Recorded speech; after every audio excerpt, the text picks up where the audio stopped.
Getting ready to take on your lawn? Make your first move with the reliable performance and power of Steel tools.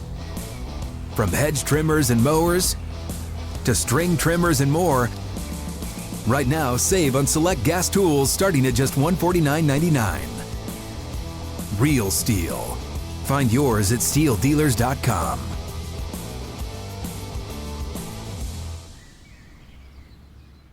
With AAA's legendary roadside assistance and access to hotel, concert, and restaurant discounts, members can expect something more. As a member, AAA Roadside Assistance has your back if you're stranded on the side of the road. You're covered whether you're locked out of your car, have a dead battery, need a tow, or run out of gas. Plus, roadside assistance isn't just for your car. It's with you wherever you go, 24/7, 365. And this peace of mind can be yours for about $5 a month. Offers, terms, conditions, and policies are subject to change without notice. Visit AAA.com/member for details.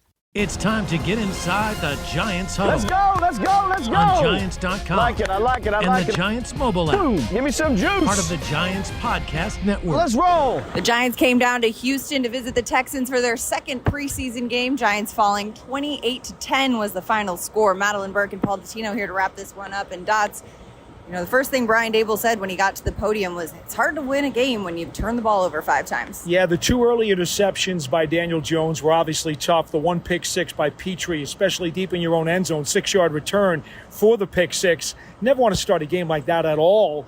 But the key was that Daniel did come back, bounce back. We'll talk about him more a bit in just a little while. But then later on, as they got deeper into the depth chart, guys had trouble holding on to the ball.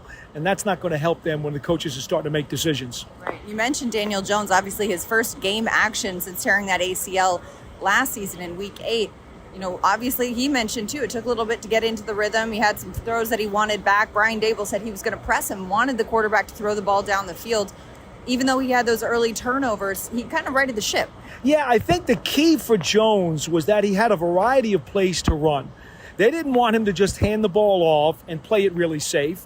They didn't want him to just go with quick throws that would not try to test his timing or his chemistry with his receivers. They wanted to give him a diverse part of the playbook so that he had an opportunity to experience everything and would have to process. There were a number of times, as you were watching, I'm sure from the sideline, where he did look off his first receiver and went to his second or his third guy. And I think that's very important because he's been operating under 11 and 11s for most of training camp as Daboll tried to give him some sense of what a game would be. They didn't want him running 7-on-7s. Daboll says 7-on-7 doesn't mean anything. So I think that was helpful, but there's nothing like live game action. And I thought that Daniel got better as the game went on, and that was very important. And you mentioned the receivers, getting the receivers involved. One of the receivers that a lot of people were excited to see was rookie wide receiver Malik Nabers. He got a little bit of action in the first preseason game. He got an ankle injury, but he was good to go. Brian Daboll says, hey, if they're good to play, they're going to play. And Nabers got some time. He had a couple drops early on, but then he had some major catches as well. You know, last week against Detroit, he had 12 snaps and didn't get a ball thrown to him. Here, right out of the box, he has a chance to make a play. He told us afterwards he was upset that he did not make what would have been a spectacular one-handed catch. There were 2 guys in the vicinity. One guy was in close coverage. The other guy came a little bit later, and Nabers couldn't come down with the ball. And you see how upset he gets with himself because he thinks every ball's his. So now he gets 6 targets in the game because they did get back to him later on, had 4 catches. The one spectacular catch was down the right sideline, down the Texans sideline, where he had to make a reaching, spinning grab and then still hold on to the ball as he was knocked out of bounds. That's the kind of play that he wants to be known for that can really do an awful lot to spark this offense. You're ready for a change. Payday comes early with Citizens, so go to that retreat. New you moves to the country. Now you're raising goats and launching a lifestyle brand. Are you ready for all that life brings? His athleticism was on full display, and you mentioned that first drop that he had, too. It's like he went up for it with one hand because all warm-ups, he had been getting those one-handed grabs with ease. But you know what? The rookie said, hey, you know what? I'm remembering the drops, and I don't want those to happen again. But not just the passing game. Obviously, the Giants offense was heavily focused on the passing game, but the running game got going today too. Devin Singletary, a guy who had a career high year in rushing last year, almost 900 yards on the ground, another 160 plus in the air last year when he played for the Houston Texans. He was toting the rock a little bit running for the Giants. What did you notice about the run game that was working? Well, I think what I liked, and they didn't get a whole lot of yards, so the stats won't really show that much. But when they had their lead guys in there, you get down to the 1 yard line after a 44-yard bomb to Darius Slayton. And the Giants decide, you know what? We're just going to run it right at him. We're going straight ahead. We're going to give it to Motor Singletary, and he's going to go right up the gut and take this ball into the end zone. Not only did he do it, he was barely touched. And that's what you want to see. Because in close quarters, when everybody's playing goal line, there's a lot of bodies in a very, very, very short area. And to think that he was able to waltz in untouched for that touchdown, that was a very good sign. It was a good sign also from what we saw from the offensive line, which is really in these first 2 preseason games looking like a unit. Well, let's put it this way. The pass protection, they gave up the 1 late sack on the forced fumble, the strip sack, late in the game in the fourth quarter. So they really didn't give up a lot of pressures during the course of the game, although early in the first series or two, Daniel did get hurried some. I know they would love to get that cleaned up. In fact, on the Petrie pick 6, there was a guy practically wrapped up around his legs. You'd like to clean that up. But I do think that for the most part, the pass protection was decent. And considering a lot of these guys were playing game snaps for the first time this August, that's okay. And we talked a lot about the offensive side of the ball, but hey, defensive players get paid too. And we got to give some love to the defensive players. Defensive starters getting some significant play today. Obviously, the Texans scored first, but that was on a defensive play of theirs, an interception, pick 6. What did you see from the Giants defense that gave you optimism? Well, you saw a 4th down inside the Giants' 10-yard line. C.J. Stroud had led the Texans on a very long drive down the field, and you say to yourself, oh, that's not too swift. These Giants defensive starters are looking a little rusty. They're giving up a little too much ground here. And then what happens? I believe Stroud hit his first 5 passes on that drive.